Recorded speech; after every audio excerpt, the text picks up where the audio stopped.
welcome you to this third and the last video on the many and the none.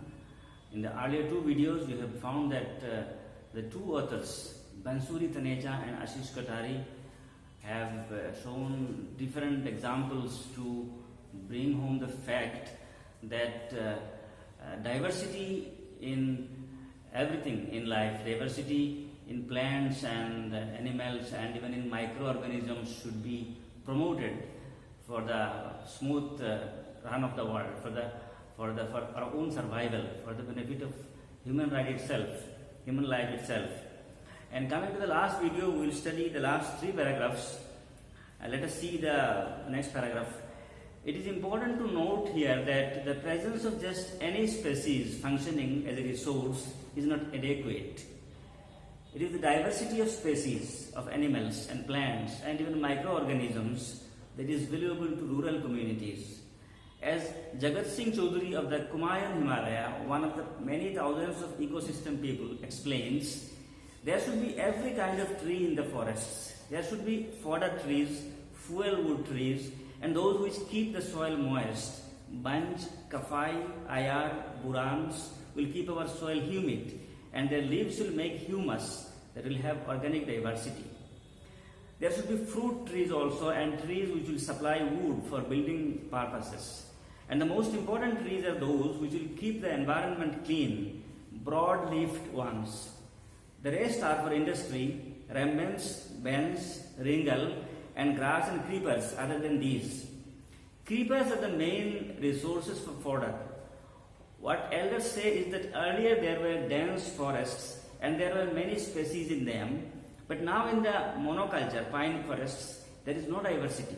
If trees, grass, herbs, creepers, etc. all grow them, won't there be economic development? So again, this is the very first line here is one of the core lines in the whole writing. It is important to note here that the presence of just any species functioning as a resource is not adequate. It is the diversity of species of animals and plants and even microorganisms that is valuable to rural communities.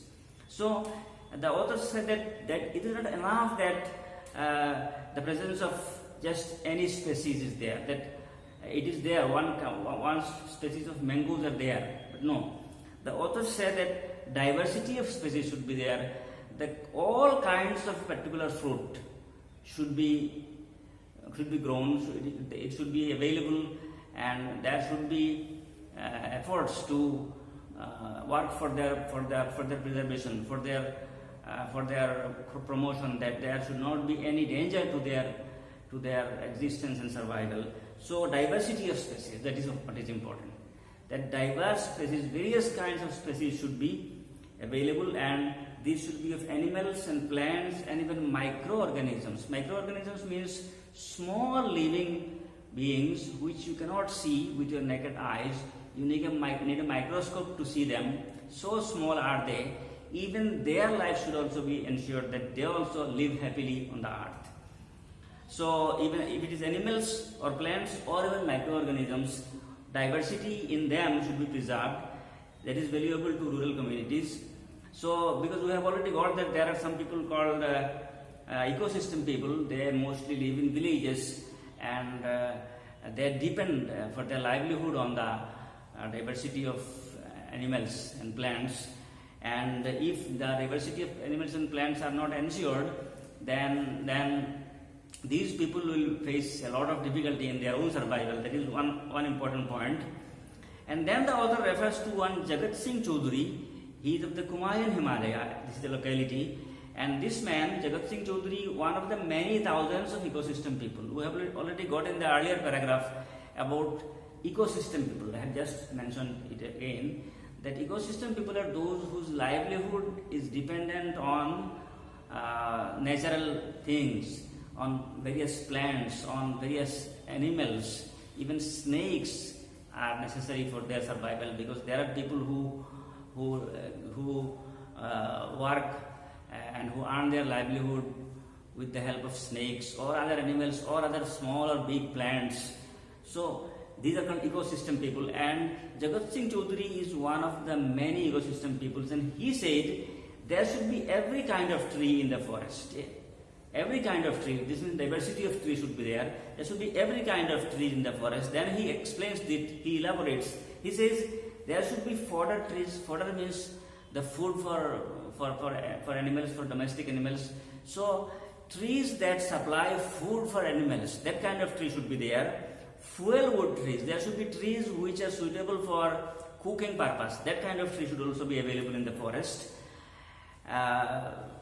And those which keep the soil moist. There are certain other kinds of trees which keep the soil moist. For the moisturizing of the soil, certain kind of trees are needed. And Jagat Singh Chaudhary said that this kind of tree should also be available in the forest. We'll keep the trees that keep the soil moist. Then he names certain trees. Here all the words are in italic, and they are the names of certain kind of trees: bunch, kafai, ayar, and burans. These are certain trees which we may not be familiar with, but they are there in some other parts of the world or India. Bunch, kafai, ayar, burans will keep our soil humid. This may be a question for you also, for one marks question. Name 1 or 2 or 3 trees which, according to the authors, keep the soil humid. So bunch, kafai, ayar, burans will keep our soil humid, and their leaves will make humus that will have organic diversity. You have got in science in your school that there is something called humus that is produced in soil, and this, if it is produced, then it will act as organic diversity. It will help in the production in the growth of other plants.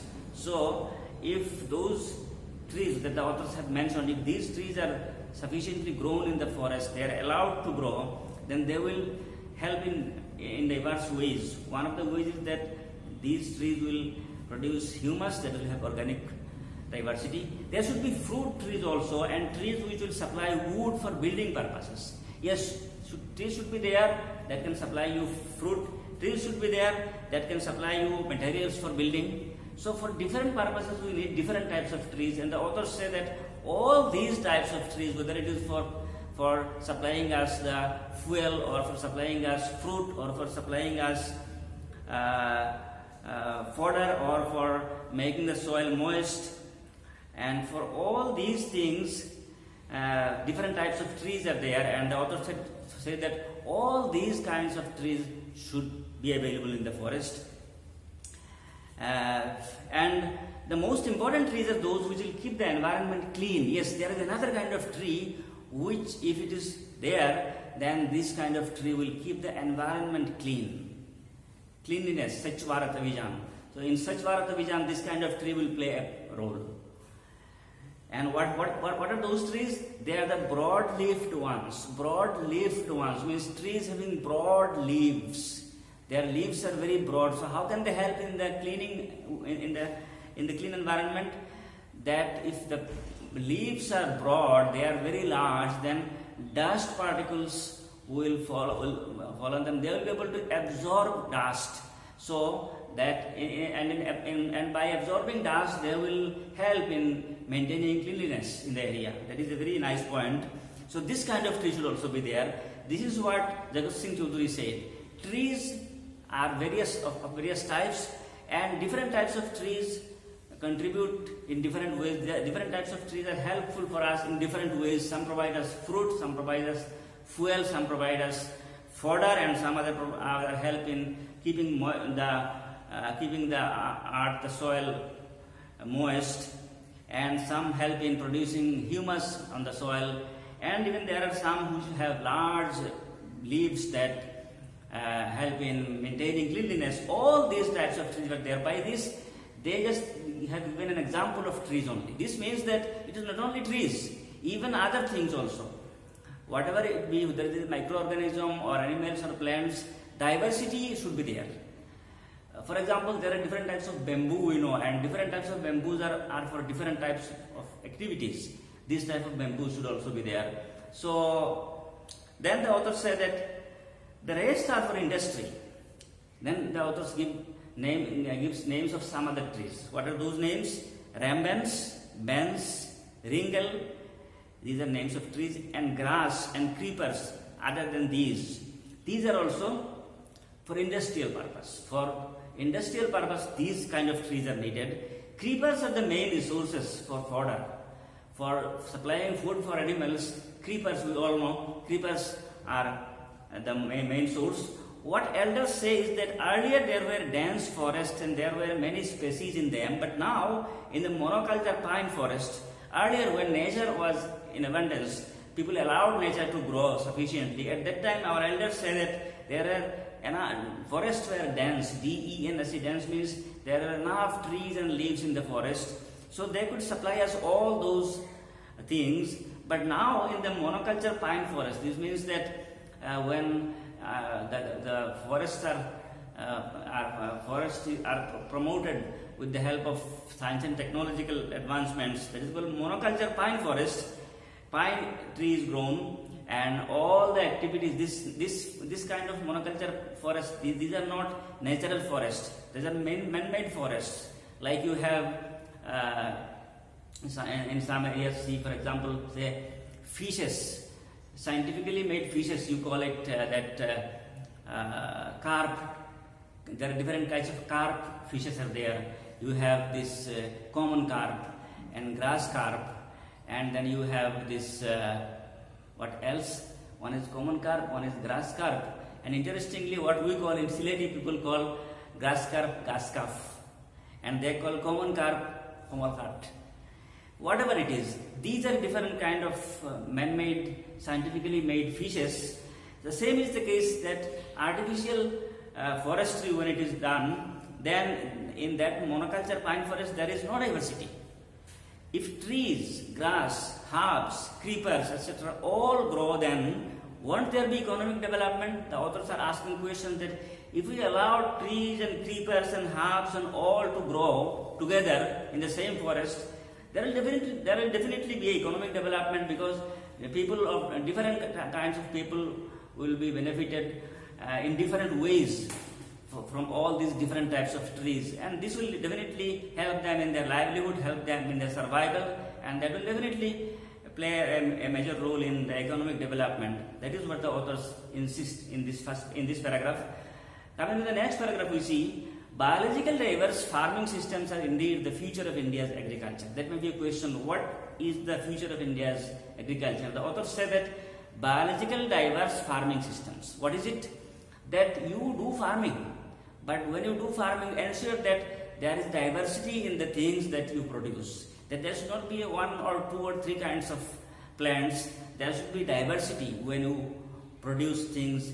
And when we talk about agriculture, when there is agricultural production, you plant new trees and you work on them, and then productions are there. But at that time, the authors say that diversity should be maintained. Biological diverse farming systems are indeed the future of India's agriculture, not just the high-tech biotechnology that agricultural scientists and corporations are trying to entice us towards. Entice. This means attract. So nowadays we are living in a world where there is these artificial things, there is technology-based productions, and they are available, they are cheap, but these things they lack in taste. In the very first video we discussed those things, that if you go to market, you purchase vegetables, there are hybrid vegetables, and you will find them very smooth and very big in size, and that's it. Only the look is good, but there is no taste, there is no variety in their taste. And that is what the authors say, that agricultural scientists and corporations are trying to attract us towards high-tech biotechnology. What is this high-tech biotechnology? That using science and technology, they are producing huge number of things which look good. Hybrid productions are there, and within a very short time you get the production. And they are big in size, they are cheap also. But if you want to promote and preserve the diversity of life on earth, then this kind of attractions that the agricultural scientists are making, we should not be a victim to this, because this is not everything. We should ensure that diverse farming systems should be there. When you talk about agricultural productions, there should be diversity, that is it. Farmers and other ecosystem communities are also challenging the rampant biopiracy that we face, in which age-old knowledge regarding turmeric, neem and many other elements of biodiversity have been patented in an attempt to make it the exclusive domain of corporate interest. So that is a very important point, and when the government also they always consider for, I should not say always, many governments are there, it depends on the party or their ideologies, that they work for helping the corporates, those capitalist people, disregarding the interest or the safety and security and the livelihood of the common people. The same is the topic discussed here, that one important word here is patented.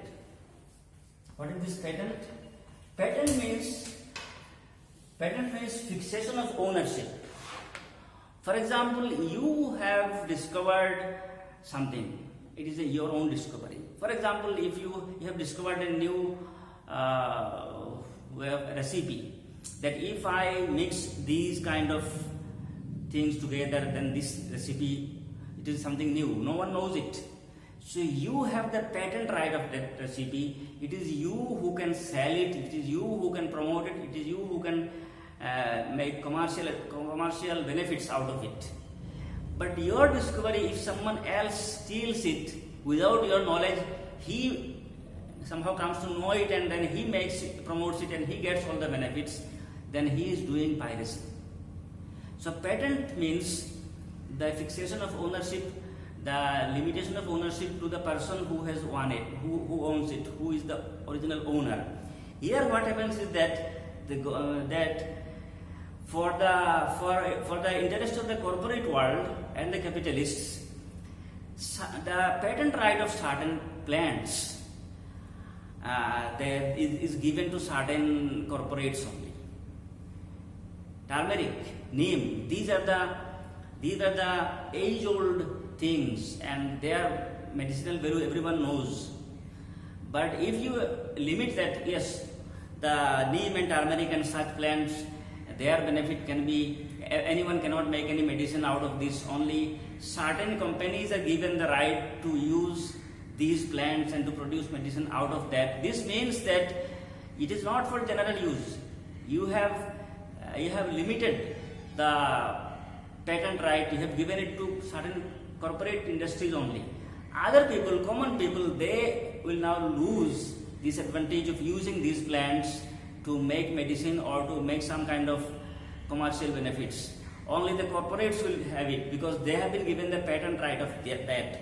This is what the authors are saying, that farmers and other ecosystems communities are also challenging the rampant biopiracy. Rampant. The word rampant means something that is spreading, and this word is often used in a negative sense, that something which is not good but it is happening. That is rampant biopiracy. Biopiracy means, this is what I have just said, piracy means it is a kind of hijacking.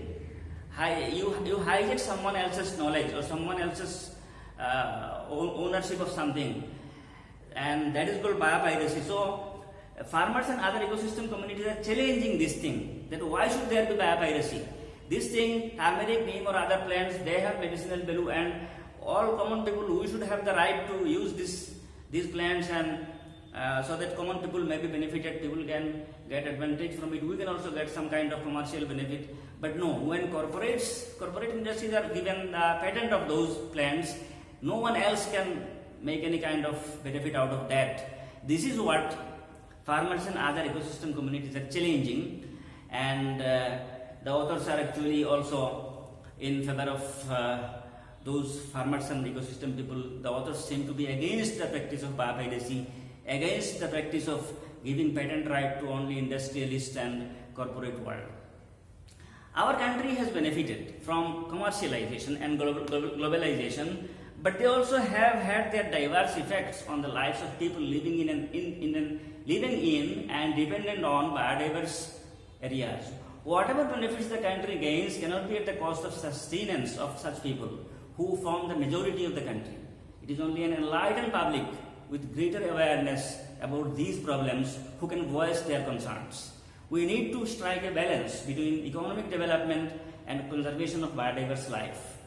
As the Native American chief Seattle is believed to have said, when all the eagles and fish are gone and the water killed by pollution, only then will we realize that money cannot be eaten. That last line is really very, very significant, very nice. So let us see the last paragraph then. Our country has benefited from commercialization and globalization. Globalization, you know that companies of other countries have been allowed to come to our country to sell their products. This is called globalization, that any country can sell its product to any other country. This kind of thing is called globalization. And I also say that commercialization and globalization are good things. Our country has got benefit out of that. But they also have had their adverse effects. At the same time, commercialization and globalization, in spite of having good effects on us, in spite of having its advantages, these things also have adverse effects on the lives of people living in and dependent on biodiversity areas. There are people whose life is dependent on biodiversity. There are people who live in the areas having biodiversity, but because of commercialization and globalization, others are coming and they are practicing biopiracy and they are getting the benefit out of this commercialization and globalization, and the native people, the common people, they are deprived of these things. Whatever benefits the country gains cannot be at the cost of sustenance of such people. Yes, we are saying that we are progressing, we are at par with other countries of the world, there is globalization, but this should not be done at the cost of the common people's interest. Whatever benefits the country gains cannot be at the cost of sustenance of such people who form the majority of the country. Common people, they are the majority people, and their interest should be given priority. At the cost of their interest, we should not boast of globalization, and we should not give patent right to corporates, and we should not deprive in this way these common folk. It is only an enlightened public with greater awareness about these problems who can voice their concern. If public are enlightened, if public are conscious, if public are aware of these things, the benefits and the demerits of such things, then only they can voice their concern, they can speak out, and they can share their concern, they can motivate others, and they can mold other people's opinion. We need to strike a balance between economic development and conservation of biodiversity. These two are opposite things. Economic development, for economic development you need industries, and then you have to cut forest, and you have to construct huge buildings, you have to ruin agricultural lands because you want development, you want economic progress, and that is one thing. At the same time, conservation of biodiversity is also equally important. If biodiversity is lost, then common people will not only suffer, the existence of human life on earth will be in difficulty. So biodiversity should be preserved, but when we go for industrialization or economic progress, biodiversity is in difficulty. We cannot say that we don't need industry, we don't need economic progress. We do need them, but equally important is biodiversity. If while going for economic progress and industries we lose biodiversity, we do industrialization and economic progress at the cost of biodiversity, then there is no balance. This is what the authors said. They said that we should keep a balance between economic development and conservation of biodiversity of life. As the Native American chief Seattle is believed to have said, this is very important, Seattle. This is a place in the United States of America which is known for its techno hub, where the head office of Microsoft and Amazon, etc., are located in its metropolitan area. And the head of the Seattle has said, when all the eagles and fish are gone and the water is killed by pollution, only then will we realize that money cannot be eaten. This statement is an expression by which the authors, head of chief of Seattle, said that in fact human beings are all have become materialistic. In this world, in this era, we find that human beings have become materialistic. They want money, they want fame, they want more money and more occupation of land, and the love for nature, the need for preservation of natural variety, these things have become something of the past. These have become something they ignored nowadays. And as a result of this, what we are doing, we are causing harm to other living beings. We are causing harm to animals, we are causing harm to plants, we are causing harm to water bodies, we are not allowing for their for their promotion and for their smooth running. And if we do not stop this practice, if we are led by this kind of attitude and we continue harming nature and we continue doing injustice to biodiversity, then a time will come when we will find that eagles are gone. Eagle here represents all the birds, that different types of birds, because we have started industrialization, we have demolished forests, and then we will find that no birds are there, birds have lost their shelter, and then you will find that fishes are gone because water bodies are converted into some other things. So when we will find that eagles are gone, fishes are gone, water has become polluted, there is no source of pure water. In today's world, there are many countries where water has become really an issue. Water has become it is very difficult task to get water. If we continue this, then a time will come when we will find that birds are gone, fishes are gone, water bodies are gone, and then we will realize that we were all running after money, we were all running after materialism, materialistic pursuits. And then what happened is that no, we actually need nature, we need natural variety, we need biodiversity, but we never bothered about it. We only bothered about money and fame and industrialization and all those showy things. So we should not be like that. We should not face such a situation. We should not, that it will be too late to realize these things, that already everything is lost, and then we will just repent that what we have done in our pursuit for money and for name and for materialistic objectives. We have lost resources. This should not happen. So money cannot be eaten. Only then will we realize that money cannot be eaten. Money actually cannot be eaten, but the way human beings are running after money and materialistic things, it seems as if in their view, it is as if they think that money is something to be eaten, money is something eatable, because in such a way they are running after money. That is what the authors say. And the authors say that when we find that we have caused harm to nature, that fishes and eagles and water bodies are gone, then we will realize this bitter truth, that money is not everything. Money, for our living, for our survival, we need some other things. We need things other than money. So long we thought money is everything, that's why we ran after it. And then we will realize, no, money is not everything, it cannot be eaten. For eating, for survival, for living, we need other things. So this realization is one of the core topics of discussion in this lesson, that we should all do things, we should all make efforts, make provisions, so that diversity of life on earth is maintained and promoted.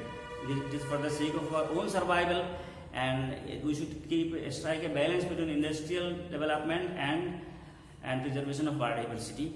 If you study this lesson not only for getting marks in the examination, if you study this for life, then maybe during your whole life this knowledge that you have gathered from this lesson will help you in many ways. It will help humanity in many ways. If this is done, then the efforts made by the two authors will be fruitful. If this is done, then my efforts to discuss the lesson before you will also be fruitful.